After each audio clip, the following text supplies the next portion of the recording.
Viral di media sosial video adanya sebuah bus untuk memulangkan Bupati Laki Hakim. Apa yang sebenarnya terjadi? Dilansir dari Tribun News, heboh muncul bus khusus untuk memulangkan Bupati Indramayu Laki Hakim ke kampung halamannya di Cilacap, Jawa Tengah.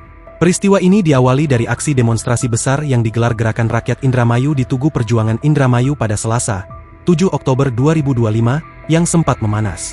Ribuan massa menuntut Bupati Indramayu, Laki Hakim, mundur dari jabatannya karena dianggap tidak amanah dalam menjalankan kepemimpinan. Berdasarkan video yang beredar, Koordinator Aksi, Muhammad Sholihin, dalam orasinya bahkan menyebut pihaknya telah menyiapkan bus khusus untuk memulangkan Laki Hakim ke kampung halamannya di Cilacap, Jawa Tengah. Dia tidak amanah. Sudah saatnya Indramayu dipimpin oleh sosok yang benar-benar memahami karakter rakyatnya, tegas Sholihin di hadapan ribuan massa. Aksi tersebut bertepatan dengan peringatan Hari Jadi Kabupaten Indramayu, yang seharusnya menjadi ajang perayaan, namun justru berubah menjadi gelombang protes. Massa menilai, sejumlah janji kampanye dan program pembangunan yang digadang-gadang oleh Laki Hakim belum terrealisasi secara nyata.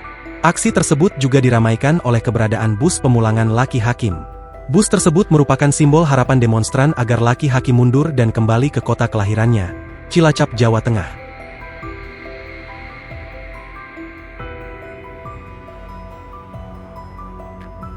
Download Tribun X sekarang, menghadirkan lokal menjadi Indonesia.